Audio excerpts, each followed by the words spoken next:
دوہری شخصیت پارٹ 1۔ میرے میاں عیاش آدمی تھے، اپنی ذات پر ان کے اخراجات ہی بے بہا تھے۔ اچھی شکل و صورت، خوش لباس، ہر وقت عمدہ خوشبو میں مہکتے، دوسروں کے ساتھ خوش اخلاق، مگر میرے ساتھ نہیں۔ کاروبار بھی ان کا خوب چلتا تھا، لیکن اوباش بہت تھے۔ دولت برسنے لگی تو بری صحبت میں پڑ گئے۔ پہلے بہت اچھے تھے، میرا خیال رکھتے تھے۔ جب 3 بچوں کی ماں بن گئی، میری توجہ بچوں کی جانب مبذول رہنے لگی۔ موصوف نے مجھے نظر انداز کرنا شروع کر دیا۔ ساری توجہ باہر کی سرگرمیوں کی طرف رہنے لگی۔ باہر کی سرگرمیاں کیا تھیں؟ رقص و موسیقی کے رسیا تھے۔ کوٹوں پر جا کر طوائفوں کا ناچ گانا سنتے، پہلے کبھی کبھار جاتے، پھر یہ روز کا معمول ہو گیا کہ ایک نوخیز طوائف زادی سے دل لگا لیا تھا۔ شراب و کباب کے اس قدر رسیا ہو گئے کہ گھر بار کا ہوش نہ رہا۔ بچوں کی ذمہ داریاں مجھ پر ڈال دیں اور خود آزاد ہو گئے۔ دن بھر اپنے کاروبار کے سلسلے میں اور رات کو عیاشی میں ڈوبے رہتے۔ صبح 11-12 بجے سو کر اٹھتے اور دفتر چلے جاتے۔ یہی ان کا معمول تھا۔ ان کو اپنی سرگرمیوں سے فرصت نہ تھی کہ بیوی بچوں کو کچھ وقت دے پاتے۔ گھریلو مسائل سے نظریں چرانے لگے۔ جب ان کی لاپرواہیاں حد سے بڑھ گئی، میں نے دبی زبان میں احتجاج شروع کر دیا۔ پہلے تو جھوٹ کا سہارا لیا کہ کاروبار بہت بڑھ گیا ہے، تبھی مصروفیت بڑھ گئی ہے، گھر کو ٹائم نہیں دے پاتا۔ روز آدھی رات کے بعد شراب کے نشے میں دھت آتے اور بات بے بات الجھتے، میری اور بچوں کی نیند خراب کرتے۔ کچھ کہتی تو بری طرح مارنے لگتے۔ تب میرے صبر کا پیمانہ لبریز ہو جاتا۔ خوب روتی رہتی اور نصیب کو کوستی کہ خدا کرے یہ دولت نہ رہے جس کے بلبوتے پر خود تو عیاشی کرتے ہیں اور ہم کو پائی پائی کے لیے ترساتے ہیں۔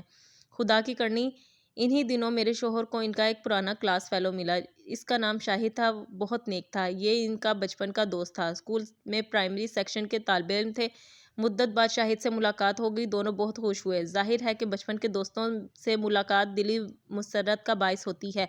شاہد کو خبر نہ تھی کہ نعیم کو دولت نے اس قدر تبدیل کر دیا ہے کہ ایک محنتی اور ذہین آدمی اب شراب و کباب کی نظر ہو چکا ہے۔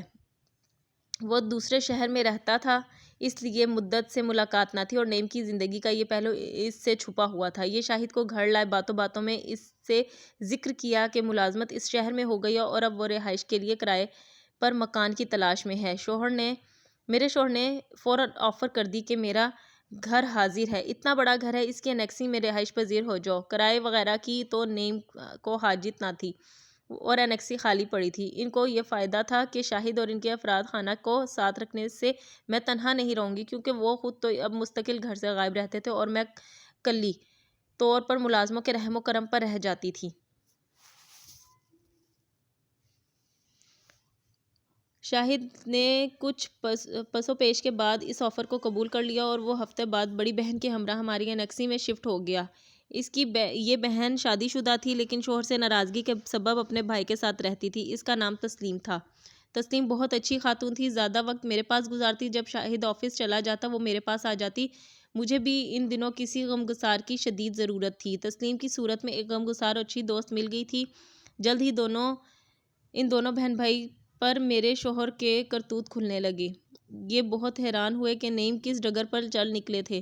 ان کو مجھ سے ہمدردی ہو گئی۔ وہ نعیم کو موقع ملتا تو دبے لفظوں میں سمجھانے کی کوشش بھی کرتے۔ تب اپنے معاملات میں ان کی مداخلت بری لگتی تھی اور ان کا رویہ شاہد سے روکھا رہنے لگا۔ شاہد نے بھی محسوس کر لیا اور ہمارے ازدواجی جھگڑے کے بارے میں اپنے دوست سے بات کرنا ترک کر دی۔ تاہم اس کا دل ضرور کڑتا تھا کہ اتنا اچھا آدمی، اس کے بچپن کا دوست، کس راہ پر چل نکلا ہے۔